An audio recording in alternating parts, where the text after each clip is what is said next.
हरि ओम पूर्णमद पूर्णमिदं पूर्णात् पूर्णमुदच्यते पूर्णस्य पूर्णमादाय पूर्णमेवावशिष्यते। ओम शांति शांति शांति। योग दर्शन का प्रथम प्रवचन। तो कल गुरुजी बता रहे थे, जागृत में जो भी समझा वो बुद्धि को विषय में घुमा कर विषयों को ही समझा, तो अब विषयों से ही आनंद लिया। और निद्रा में तो कुछ नहीं समझा क्योंकि बुद्धि भी सो गई है। तो इसलिए कमाई क्या किया तुमने? निद्रा में कुछ नहीं समझा, जागृत में विषयों को समझा। असली कमाई कौन सा किया? तो इसके लिए एक दृष्टांत देते हैं। गुरु नानक जी की देव की पिताजी ने उनको कुछ पैसा देकर भेजा, जा बेटा व्यापार बिजनेस करके लाओ। तो बेटे ने क्या बिजनेस किया? वो संतों के बीच में पहुंच गया और भक्त तो था ही, तो ये सबको खाना गिना खिलाया। शाम तक वो खाली हाथ वापस लौटा। नानक बाप ने पूछा, क्या कमा के लाया हो? बोला, सच्चा सौदा करके आया हूँ, संतों की सेवा करके आया हूँ, और क्या चाहिए? समझ गया कि इससे कुछ होने वाला नहीं है। बाप भी उस बेटे से खुश होते हैं जो आधा झूठ बोले और आधा सच, माने बिजनेस करे। तो ये संसार का बाप है, वो सिर्फ सच बोलने वाले बेटे से प्यार नहीं कर सकता। लेकिन असली बाप कौन है? परमात्मा। वो परमात्मा सच बोलने वाले बेटे से प्यार करता है, जो सच्चा सौदा करके आया। इसलिए प्रेक्षावत प्रवृत्तये प्रयोजन। प्रयोजन क्या है? अधिकारी कौन है? विषय क्या है? इस योग दर्शन का विषय क्या है? यहाँ योग दर्शन का विषय क्या है? जीव ब्रह्म की एकता करना। गुरुजी जो हमको बोल रहे हैं योग दर्शन, ये इसको ही हमने ये बनाया, मुख्य लक्ष्य बनाया, जीव ब्रह्म का एकता।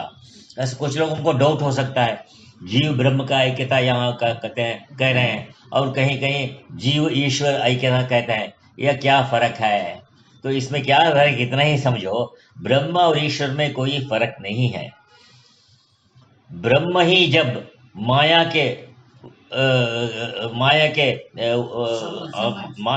के शक्ति से सृष्टि करता है, उसका नाम ईश्वर पड़ जाता है। इतना ही है। माया शक्ति जब आती है, सत्वगुण रजोगुण तमोगुण, इनके द्वारा जब सृष्टि होता है, उसी ब्रह्म को ईश्वर नाम पड़ जाता है। क्योंकि ब्रह्म तो हमारा स्वरूप है, तो हम ब्रह्म का एकता होना का जरूरत नहीं है। इसलिए ईश्वर में अभेद दृष्टि करना चाहिए। ब्रह्म से कभी अलग नहीं हुआ है जीव वो ब्रह्म ही बना पड़ा। लेकिन किससे अलग हुआ है? ईश्वर से अलग हुआ है, जो सृष्टि करते आए। इसलिए ब्रह्म का जिज्ञासा करो बोलते ही क्या बोला? यतो वा इमानि भूतानि जायन्ते। ईश्वर का लक्षण दे दिया उधर ब्रह्म को। ये हमेशा याद रखना, ब्रह्म और ईश्वर में भेद मत करना। भेद तो माया से है। इसलिए ये अधिकारी तत्व जिज्ञासु जो इस तत्व को जानने की इच्छा करता है, प्रयोजन क्या है? दुख निवृत्ति और अल्पज्ञत्व की हानि, माने नाश, संकुचित भाव का नाश, अपने पूर्णत्व का निश्चय, यही प्रयोजन है। और परमार्थ की सिद्धि ये परम प्रयोजन है। इसलिए शास्त्र आरंभम प्रतिजानीते। भगवान पतंजलि शास्त्र का आरंभ करते हैं, तो पहले सूत्र में कहते हैं अथ योगानुशासनम।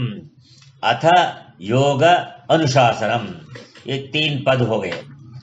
ये पहला सूत्र है पतंजलि योग दर्शन में, पहले समाधि पाद का पहला सूत्र है। तो यहां कहते हैं, विचार चला कि हे भगवान, इस अथ शब्द का क्या अर्थ है? अथ शब्द का कई अर्थ हैं। प्रश्नार्थक भी अथ शब्द होता है कभी। तो यहाँ जो ब्रह्म से वाणी निकला, उसका श्लोक कह रहे हैं, ओंकारश्च अथ शब्दश्च द्वौ एतौ ब्रह्मणः पुरा कंठं भित्वा विनिर्यातौ तस्मात् मांगलिकौ उभौ। तो सृष्टि के आरंभ में भगवान प्रजापति के कंठ से ये 2 शब्द निकले, ओम और अथ शब्द। इसलिए ये दोनों बड़े मंगलमय और विघ्ननाशक हैं। तो कहते हैं भगवान, यहाँ पर अथ योगानुशासनम में, यहाँ पर अनंतरीय अर्थ है क्या? मांगलिक अर्थ है। तो कहते हैं यहाँ तो श्रुति मात्रे न मंगल अर्थ है, श्रुति के दृष्टि से, परंतु अनंतरीय अर्थ नहीं है। क्यों? यहाँ कहते हैं आरंभ का अर्थ है। आरंभ में मंगल शब्द को बोला जाता है ओम करके या अथ करके। तो योगानुशासन का आरंभ कर रहे हैं। योग अनुशासनम का अर्थ है अनुपश्चात, अनु मने पश्चात, बाद में, लेटर। शासते तुमको उपदेश करता है, शासनम मने उपदेश। जिज्ञासुभ्यः शिष्येभ्यः अनुशासनम योगस्य अनुशासनम योगानुशासनम। कहते हैं जो जिज्ञासु है, शिष्य है, उनको बड़ी तत्परता से गुरु उपदेश करे, उसे योगानुशासन कहते हैं। योग का उपदेश, क्योंकि योग दर्शन में योग का ही होगा।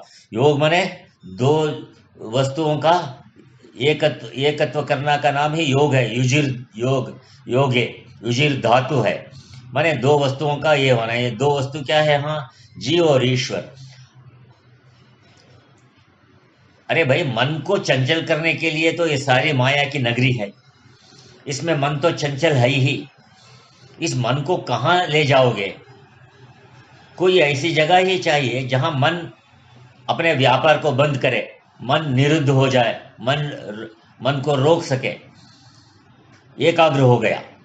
तो उस मन को कैसे निरुद्ध करना चाहिए, रोकना चाहिए? इसलिए योगानुशासन बड़ा आवश्यक है, क्योंकि निधिध्यासन प्रक्रिया में मन को रोकना ही प्रक्रिया है, क्रम है। अर्थात योगानुशासनम का आरंभ करते हैं। यह अर्थ है सबसे पहले अनुशासनम हिरण्यगर्भोक्तेः, हिरण्यगर्भः योगस्य वक्ता। सबसे पहले योग विद्या का वक्ता हिरण्यगर्भ। हिरण्यगर्भ शब्द का अर्थ है हिरण्यवत निर्मलम ज्ञानम गर्भे यस्य इति हिरण्यगर्भ अस्य इति हिरण्यगर्भः। हिरण्य नाम है स्वर्ण का, सोने का। तो सोना जैसे निर्मल और सुंदर है जिसकी बुद्धि, सोने की तरह जिसका ज्ञान निर्मल है, ज्ञान और बुद्धि एक ही है। तो जिसका ज्ञान सोने जैसा निर्मल है, माने 24 कैरेट, कोई मिश्रण नहीं। मिश्रण कब होता है? जब विषय सामने आता है, जब उस ज्ञान में मिश्रण आ जाता है। और जैसे लोक में समझो, ज्ञान कब निर्मल होता है? जब चिंता नहीं, शोक नहीं, मोह नहीं, दुख नहीं, भय नहीं, जब ज्ञान निर्मल है। अगर ज्ञान में कोई चिंता है, शोक है, भय है, तो ज्ञान को कोई अहमता ममता है ज्ञान में, तो क्या कोई सुख है? वहां सब दुख है। तो निर्मल ज्ञान माने सिर्फ परमात्मा का ज्ञान जहां है उसको निर्मल ज्ञान कहते हैं। वो दूसरा ज्ञान सभी दोष युक्त ज्ञान है। तो हम तो मनुष्य है ना, हम ज्ञान को निर्मल करने के लिए पुरुषार्थ करते हैं। हिरण्यगर्भ का जो है उसको प्रजापति ब्रह्मा, वो तो ईश्वर कोटि में है, उसको ज्ञान को निर्मल करने के लिए कोई पुरुषार्थ नहीं करना पड़ता, क्योंकि वो शुरू से ही उसका ज्ञान निर्मल है, इसलिए उसको प्रजापति कहा। हमको कार्य भी अच्छा करना पड़ेगा, विचार भी अच्छा करना पड़ेगा, ज्ञान में पवित्रता लाने पड़ेगी। प्रजापति ब्रह्मा को कुछ भी नहीं करना पड़ता है, क्योंकि ईश्वर स्वभाव से माया के दोषों से युक्त है। ये माया के दोषों से ही हमारे बुद्धि में दोष आए हैं। बुद्धि ही पहले दोष है, माया। जीव को माया के दोषों से मुक्त होने के लिए प्रयत्न करना पड़ेगा। इसलिए जीव को सत्संग भी चाहिए, शास्त्र भी चाहिए, और ज्ञानदाता उपदेश गुरु भी चाहिए, क्योंकि उसके बिना उसका ज्ञान निर्मल होगा नहीं। और ज्ञान निर्मल नहीं हुआ तो ऐसे ही शोक आया, शोक मोह में आया, शोक मोह में जिया और शोक में ही चला गया। इसलिए अत योगानुशासनम कहते हैं लक्षण भेद फल साधने ही इति अनुशासनम। फल और साधन में लक्षण का भेद करना, इस प्रकार योग का अनुशासन उपदेश है। अनुशासन माने योग विद्या का प्रतिपादक जो ग्रंथ है वो शास्त्र है। उस शास्त्र का आरंभ करते हैं ब्रह्मसूत्र में। ब्रह्मसूत्र में पहले सूत्र ही अथा तो ब्रह्म जिज्ञासा। तो यहाँ पर अथा अर्थ है अनंतरिया, माने आफ्टरवर्ड्स।